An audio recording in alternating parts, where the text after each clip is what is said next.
بسم اللہ الرحمن الرحیم۔ السلام علیکم ناظرین، میں ہوں عبدالرشید اور آپ دیکھ رہے ہیں یوٹیوب چینل۔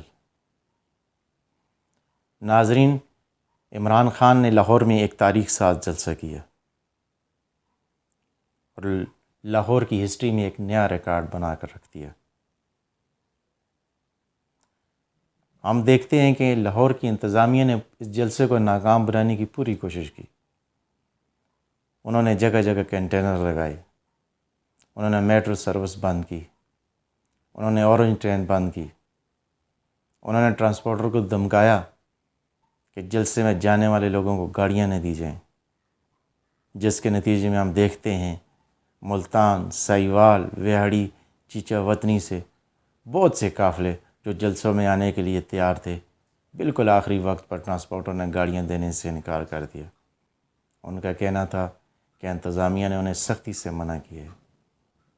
اس کے باوجود ہم دیکھتے ہیں کہ فیملیز، مرد، عورتیں، بچے میلوں کے حساب سے پیدل سفر طے کر کر جلسے میں آئے اور لوگوں کے جنب غفیر نے تمام رکاوٹوں کو ہٹا کر جلسے میں پہنچے۔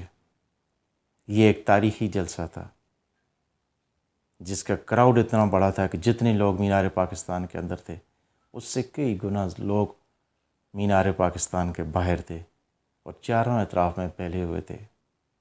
آزادی چوک، میٹرو پل، روڈ سب کے سب لوگوں سے بھرے ہوئے تھے، تیل دھرنے کی جگہ نہیں تھی۔ کم و بیش 90 لاکھ لوگوں نے اس جلسے کو لائیو دیکھا، سوشل میڈیا پر اور الیکٹرانک میڈیا پر۔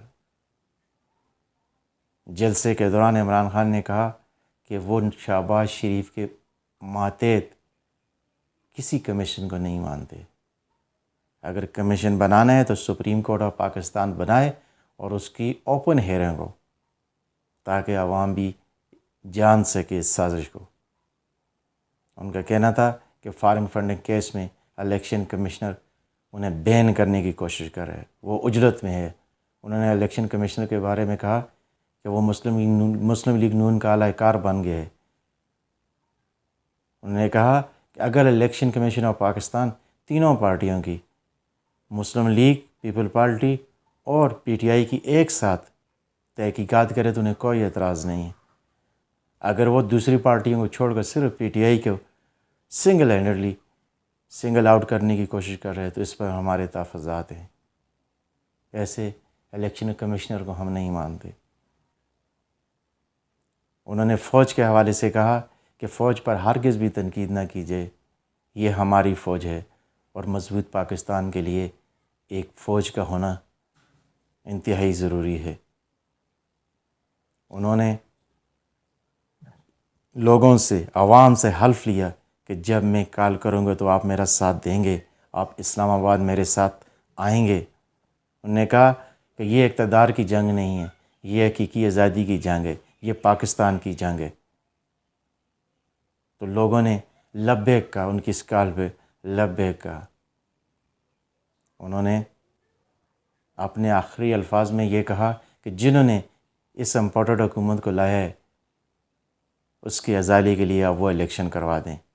الیکشن واحد حل ہے، کیونکہ ملک میں اب جس طرح کی ابتری ہے، جس طرح کا انریسٹ ہے، الیکشن اس کا واحد حل ہے۔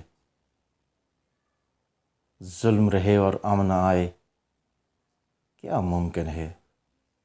تم ہی کہو، تم ہی کہو۔ پاکستان زندہ باد۔